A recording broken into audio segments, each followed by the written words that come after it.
Hi everyone, it's Tina with Gems, Paper, Scissors, an independent consultant with close to my heart.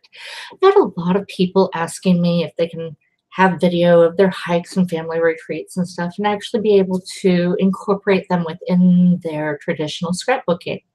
I've been doing this for a while, and one of the things that I do is I go ahead and upload my video file to wherever I'm going to store it. In this case, I stored it to YouTube. And so I just go ahead and put it in there, as you can see.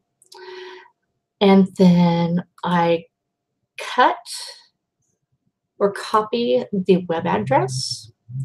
I then take that to a QR code generator. You can find these pretty much anywhere. Just Google it and you'll find one that you like. I always use a free one. My favorite currently is Unitag QR. And that's just because I like color. In my scrapbooks, I try and make a match or at least look good. So what I do is I then paste my URL into the spot that says to do so. And then I decide what colors I want. And so in this case, I pick my own colors. Some people use templates. You can play around with this. I like having multiple colors. Although honestly, a pretty single color can also look really nice. You can overlay an image so that you've got your QR code over a picture. I try and avoid that because it becomes visually distracting on a scrapbook page. My favorite is shaded colors. And you can pick two different colors and you can do how it's shaded. So today, because the video that I'm using is from a recent hike of mine with one of my daughters. We went into Eagle Creek Wilderness area up by Luttrell Falls and saw some of the fire damage from last fall, and it was still really pretty. So the layout I'm going to be working on is going to be more greens and such, and close to my heart has definitive QR codes or hex codes for all of our colors. So if you're matching a color to what I have as a consultant available, I can get you appropriate colors. I'm running with the espresso and the darker shade of espresso and the darker shade of ruby. And I think that'll give me a really nice effect. It's got this nice red into brown. I think I want to try a diagonal of some sort. Let's see.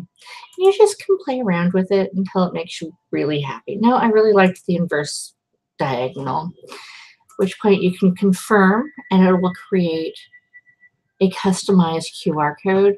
If your colors are not strong enough for each other, it will give you a question mark right about where the cursor is right now.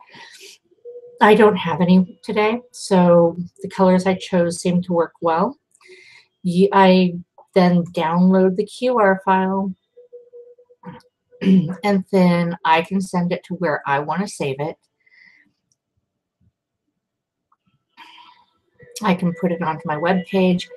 I frequently will go ahead and add this HTML code to my video link on YouTube, or I'll just go ahead and download the code, at which point I will then go into that saved file and make it what I want. I'll print it off onto a good heavy-duty cardstock and print it the size I want and then place it into a traditional scrapbook, whether it's in a flip flap or just straight on the page. But before I really do that, I print it and then I use my smartphone and I make sure I validate that my QR code works.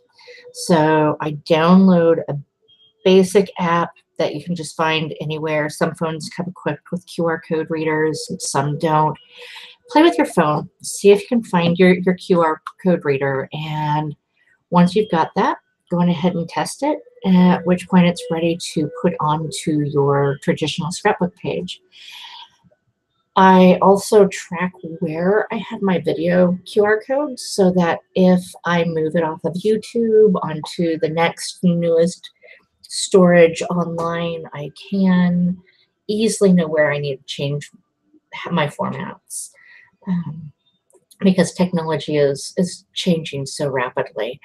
But I don't see YouTube going away too terribly quick. So at this point, I find it a viable option for incorporating videos in a very pretty way into a traditional scrapbook. Have a fabulous weekend, and I hope to chat with you some more this coming